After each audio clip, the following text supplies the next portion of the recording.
You were not chosen because you were weak. You were chosen because you had something they needed. That's the part most survivors misunderstand.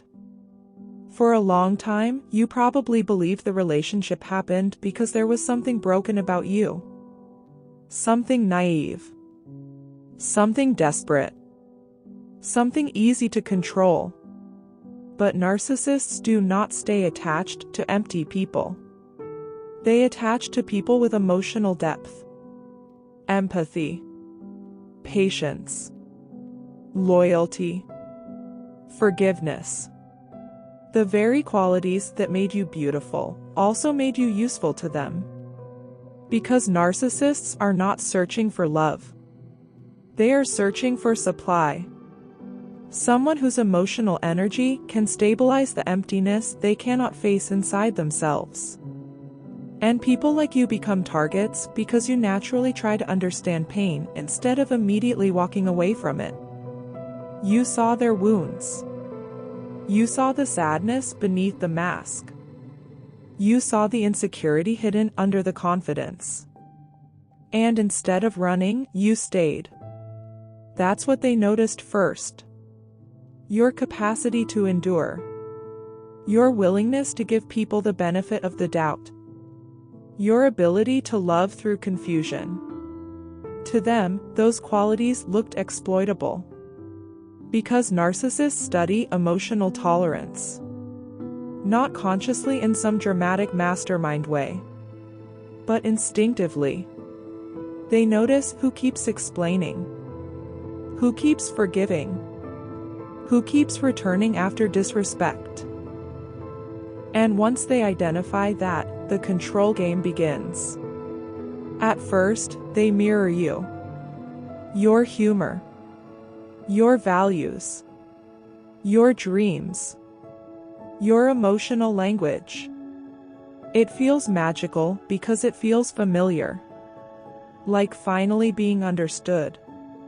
But what feels like deep connection is often deep observation. They learn you quickly. Not to love you better. To control you better. They learn what makes you emotional, what makes you stay, what makes you afraid of losing them. And slowly, the relationship changes. Not all at once. That would be too obvious. Instead, they begin testing your boundaries in small ways. A lie here. A subtle insult there. A moment of withdrawal. A cold shift in tone after intimacy. And every time you tolerate it, they gather information. They learn how much pain you will absorb to preserve the relationship.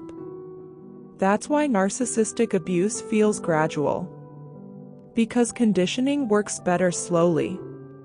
If they showed you the full darkness immediately, you would leave. So they mix affection with confusion.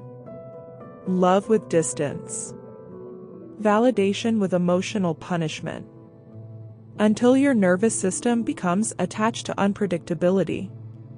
And the terrifying part is, the stronger your empathy, the harder it becomes to see the manipulation clearly. Because you keep interpreting cruelty through compassion. You keep thinking, they're just hurting. They've been through a lot. They don't mean it.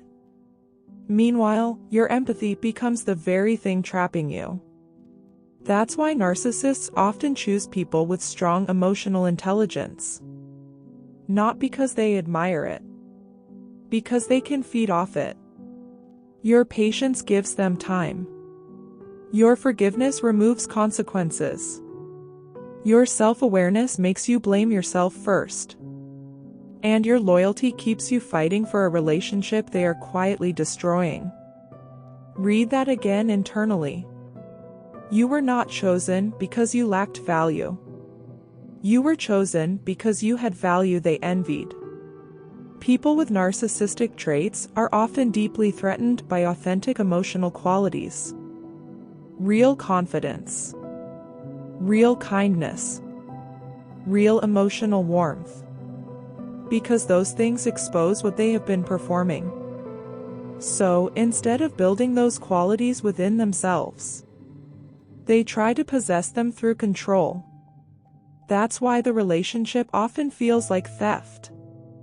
By the end, you feel drained, disconnected from yourself, anxious, hypervigilant, emotionally exhausted. The person who once felt deeply alive starts feeling emotionally numb, because the relationship slowly became psychological warfare. Not through obvious attacks, through erosion. Your confidence, your identity, your trust in yourself, all slowly weakened while you kept trying harder to save the connection.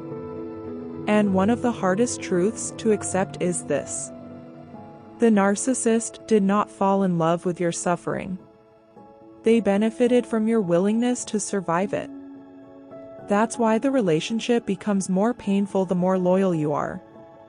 Because loyalty without boundaries becomes self-abandonment.